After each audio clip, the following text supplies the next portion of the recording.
patnubay at gabay ng magulang ang kailangan. Maaaring may masiselang tema, lengguwahe, karahasan, sexual, horror o droga na hindi angkop sa mga.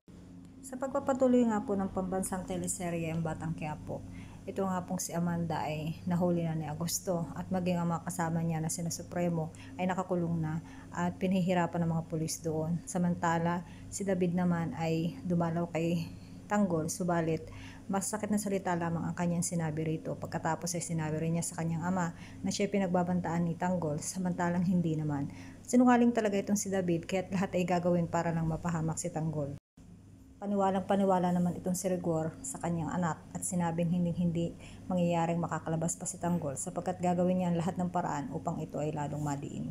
Samantala sa kulungan sa pagharap ni Berting at Rigor, sinabi nito na talagang tama lang na makulong ka at tama lang na maalis sa iyo ang pagiging ranggo ng pulis sapagkat kitang-kita naman sa iyo mga kasama ang ginagawa mo. Hindi na nga nakapagpigil itong si Berting at sinabi niya kay Rigor na hindi totoo lahat ng nakikita mo. Kaya hindi umaangat ang rango mo. Pero hindi ito naisip ni Rigor na kaya hindi umaangat ay dahil ang mga taong nasa taas ay lahat ay magkakasagwat. Sa halip ay pagmamalaki pang sinabi nito na hindi mahalaga sa kanya ang rango, kundi ang mahalaga sa kanya ay ang prinsipyo niya.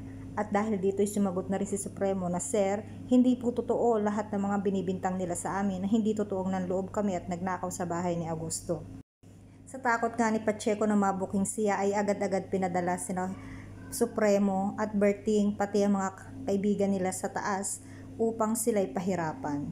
Sa isang banda naman sa pinagkukulungan ni Tanggol ay palihim na nakita ng kaibigan ni Tanggol itong si Rigor na kausap si Nita at halata sa dalawa na mayroong tinatagong relasyon. Kaya agad naman itong sinabi kay Tanggol na tingnan mo ang iyong ama sapagkat nakikita nila na yung kilos ng dalawa ay kakaiba.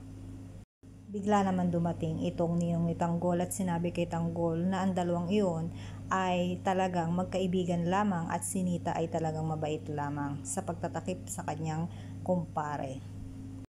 Si Tanggol naman ay humingi ng tawad sa kanyang ninong at nagsabi rin ito na huwag pababayaan ang kanyang pamilya sapagkat hindi niya alam ang mangyayari pa kapag sila lalo ay nadala na sa city jail. Pinalakas naman ang loob ni Tanggol ng kanyang ninong at sinabing palagi na lamang magdasal at humingi ng tulong sa taas. Marami pong salamat sa inyong pakikinig.